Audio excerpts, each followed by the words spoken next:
Di antara objek-objek wisata di Bukit Tinggi, Taman Marga Satwa dan Budaya Kinantan layak menjadi pilihan utama untuk dikunjungi. Kebun binatang ini menawarkan pengetahuan, nilai sejarah, dan sekaligus panorama alam Bukit Tinggi yang indah dalam satu kawasan. Taman Marga Satwa dan Budaya Kinantan merupakan salah satu kebun binatang tertua yang ada di Indonesia. Prakarsa pendiriannya dimulai pada tahun 1900 atas ide seorang kontroler pemerintah Hindia Belanda yang bertugas di Fort de Kock atau Bukit Tinggi bernama Graaf van Zaden. Sang kontroler terkesan dengan keindahan panorama di sebuah bukit bernama Bukit Malambuang atau dikenal dengan nama Cubadak Bungkwa yang tepat berada di seberang Bukit Jire, tempat di mana benteng Fort de Kock berdiri. Dahulunya, kebun binatang ini merupakan taman bunga dengan nama Stroompart atau kebun bunga. Stroom adalah nama dari perancang taman ini, yakni Stroom Gaven Zanden. Kala itu menjabat sebagai asisten residen Agam. Semula taman tersebut hanyalah berupa taman bunga yang belum mempunyai koleksi binatang. Beberapa koleksi hewan mulai dimasukkan ke dalam taman pada 3 Juli 1929. Stroompart kemudian dijadikan kebun binatang dengan nama Fort de Kock Dierenpark atau Kebun Binatang Bukit Tinggi oleh Dr. J. Hope.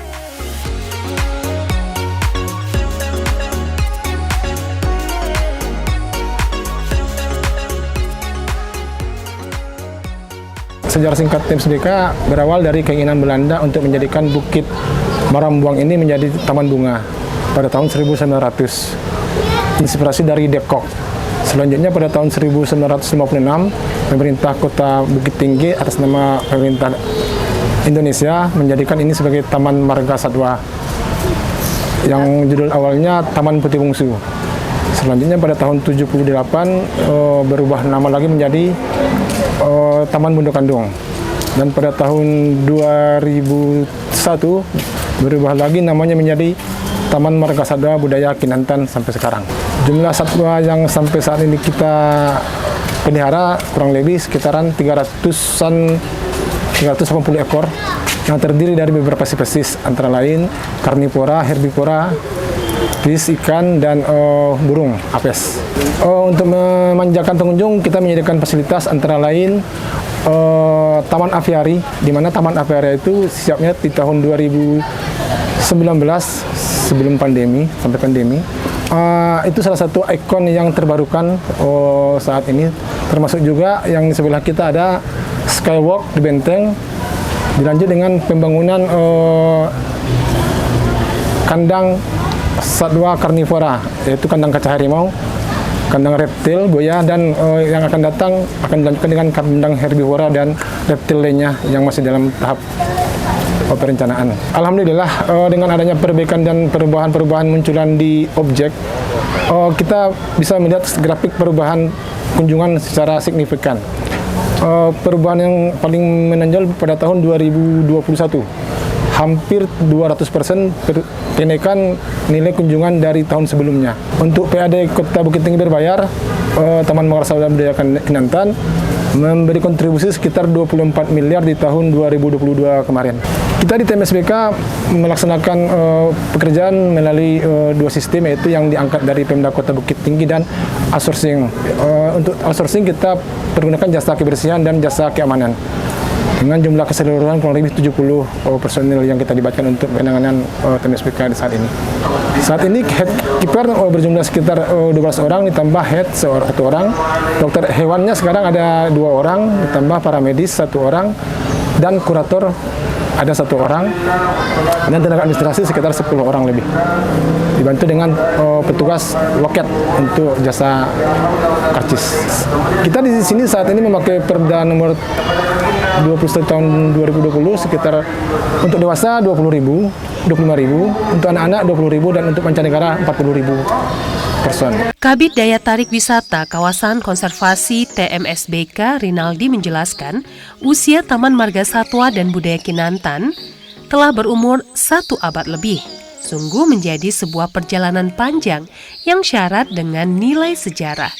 Setelah kemerdekaan Indonesia, terjadi beberapa perubahan nama dari Fort de Kock Dierenpark menjadi Taman Putih Bungsu. Kebun binatang ini sempat mengalami masa sulit saat pendudukan Jepang. Tentara Jepang tidak menganggap penting keberadaan kawasan ini, sehingga sebagian besar hewan tidak terawat dengan baik, bahkan mati terlantar. Sejumlah fasilitas pun sempat dialihfungsikan untuk memenuhi kebutuhan militer tentara Jepang. Pada tahun 1995, terjadi perubahan nama dari Taman Putih Bungsu menjadi Taman Marga Satwa dan Budaya Kinantan. Kebun binatang ini merupakan salah satu kebun binatang tertua di Sumatera, dengan koleksi hewan terlengkap dan terus berbenah diri menarik perhatian wisatawan.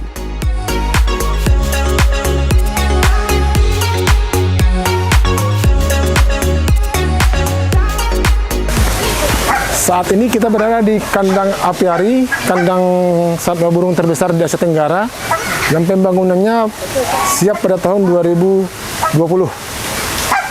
Saat ini menampung kurang lebih 80 satwa unggas yang terdiri dari unggas kecil, menengah, dan yang hanya bisa terbang 2 meter.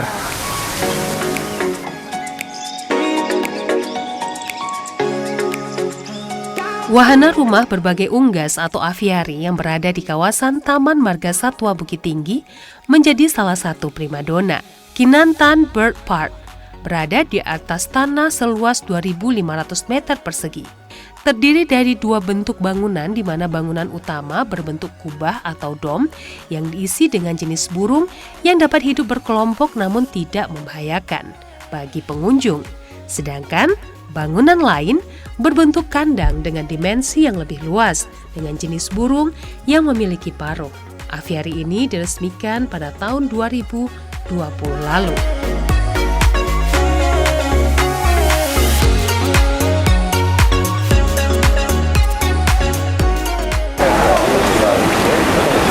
Sekarang kita berada di gerbang zona reptil, di mana saat ini reptil yang kita pelihara di dalam kurang lebih 20 jenis reptil yang terdiri dari ular, kadal, biawak, dan lain sejenisnya yang bisa kita nikmati bersama ke dalam nanti.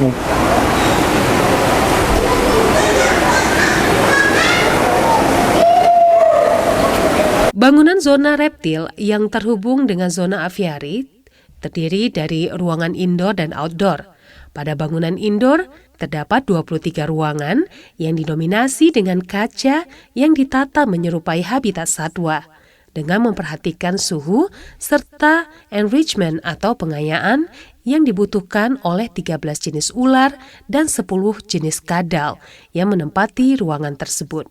Kaca pembatas dengan ketebalan 26 mm, tentu hal ini menjadi daya tarik bagi pengunjung. Memang pada umumnya ya, di tempat lain itu juga ada sebetulnya. Tapi kan dengan kita bawa anak-anak itu, di sini kan lebih lengkap sebetulnya.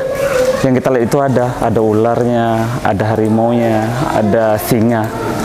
Dan untuk anak-anak dia puas untuk melihat gitu. Dan pada umumnya kita juga sekali setahun, mungkin sekali 6 bulan kalau lagi libur memang kita arahkan juga ke sini untuk anak-anak sebetulnya. Jadi dia tahu selama ini kan mereka ini hanya melihat di gambar harimau itu seperti ini.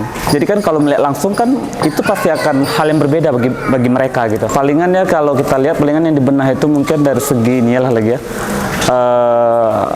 Kayak fasilitas umum, palingan itu yang harus kita lihat lagi. Dan itu yang kedua palingan ya memang tata ruangnya itu aja. Kalau dilihat dari umum kayaknya udah oke aja. Posisinya yang masih terintegrasi dengan Fort de Kock menjadi salah satu alasan mengapa kebun binatang ini menjadi rekomendasi utama.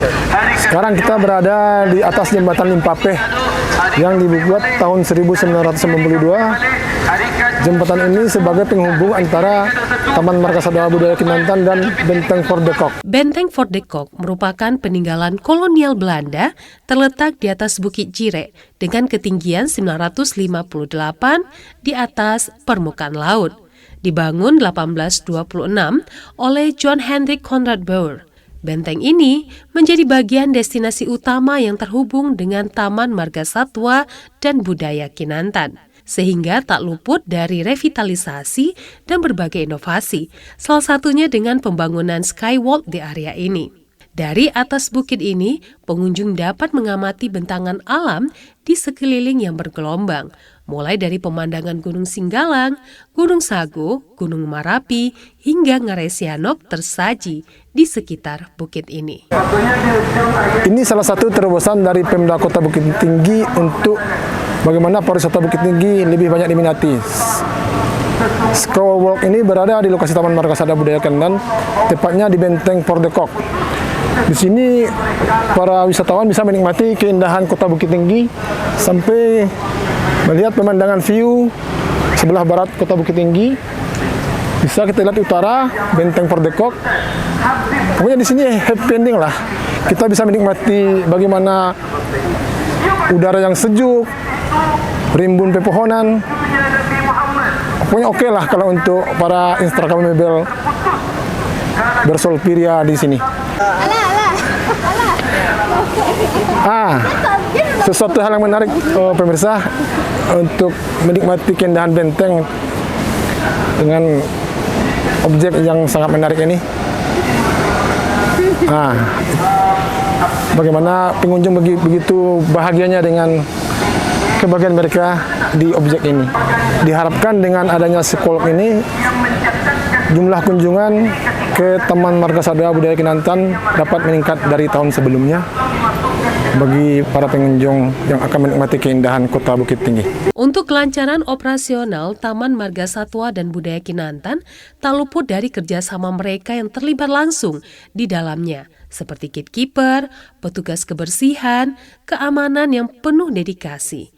Hal ini yang diyakini Pak Mas Rizal yang telah puluhan tahun menjadi gatekeeper di kebun binatang ini. Ya, saat ini kita berada di kandang harimau. Ya, harimaunya ada jumlah 2 ekor. Yang ini namanya Boncel ya. Boncel sekarang umurnya udah 8 tahun. Makan sehari-harinya makannya pagi. Ya sekitar 4 kilo daging jam-jam 10. Untuk merawat harimaunya ya gampang-gampang susah juga, tapi karena kita udah terbiasa ya nggak apa-apa juga lagi. Ya kita perhatikan keselamatan dia, kesehatan dia, makannya, ya kebersihan kandangnya kita harus dijaga juga. Ya kandang ini ada 5, tapi saat ini ada 2 ekor. Kita punya harimau kan ada 7, jadi di kandang ini ada 2 ekor aja ditaruh baru. Sewaktu-waktu nanti bisa ditambah lagi. Kalau untuk sistem keamanan di TNBK kami melakukan 3 shift. Shift pagi, shift sore, dan shift malam. Untuk patroli di pagi per 1 jam atau per 2 jam. Dan sore pun kayak gitu, per 1 jam, per 1 jam, per 2 jam. Dan malam pun kami mengecek per 1 kandang. Dikarenakan risiko di hewan-hewan yang dilindungi seperti harimau, harimau dahan, orangutan, kami wajib mencek per 1 jam secara bergantian, baik itu yang di piket di benteng dan piket di area kebun binatang. Kalau untuk shift malam kita lakukan berempat secara bergantian. Jadi seandainya pembagiannya 2 di area kebun binatang dan 2 di area benteng Pordekok. Seandainya terjadi emergency, otomatis yang di benteng Pordekok bergeser ke area kebun binatang. Kalau seandainya terjadi sesuatu, untuk pengamanan wajib memiliki nomor kiper. Seandainya bermasalah salah satu hewan, kami langsung menghubungi kiper dan head kiper. Contohnya seperti harimau atau singa yang sakit atau agak lesu, kami langsung menghubungi head kiper atau kiper yang bersangkutan melalui nomor HP yang telah kami simpan. Kami mempunyai ilmu secara otodidak. Dikarenakan kami belajar di kiper. Jadi pagi, sore, dan malam kami berorientasi atau berkomunikasi dengan kiper untuk mengulangi sebelum kiper datang. Untuk pertolongan pertama kami berkomunikasi dengan kiper cara-caranya melalui HP atau via telepon. Dalam kompleks kebun binatang terdapat Museum Rumah Adat Baanjuang dan Museum Zoologi. Dibangun pada tahun 1935, Rumah Adat Baanjuang menjadi cikal bakal lahirnya wisata budaya dalam satu area. Di dalam rumah beratap gonjong Gajah Mataram ini dipajang aneka koleksi peninggalan budaya dan sejarah. Di antaranya pakaian, perhiasan, dan alat kesenian khas Minangkabau. Selain museum budaya, kompleks ini juga dilengkapi museum zoologi, akuarium, ikan hias, dan panggung pertunjukan seni bernama Medan Nan Bapane. Tak heran jika TMSBK menjadi salah satu penyumbang kunjungan tertinggi wisatawan ke Bukit Tinggi. Salah satu keunikan Taman Marga Satwa Budaya Kinantan adalah terdapatnya Rumah Adat Banjuang yang dibangun oleh zaman Belanda tahun 1902, yang di dalamnya terdapat benda-benda bersejarah kuno yang bisa dinikmati oleh para pengunjung yang menikmati TMSBK.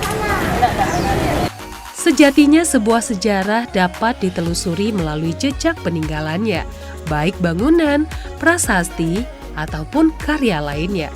Peradaban yang maju adalah orang yang tahu tentang sejarah bangsanya. Oleh karena itu, Taman Marga Satwa dan Budaya Kinantan harus mampu terawat dari generasi ke generasi. Menjaga dan merawat bangunan sejarah dan budaya bukan hanya tugas pengelola dan pemerintah saja, termasuk menjadi kewajiban bagi semua pihak untuk mampu menjaga kelestarian.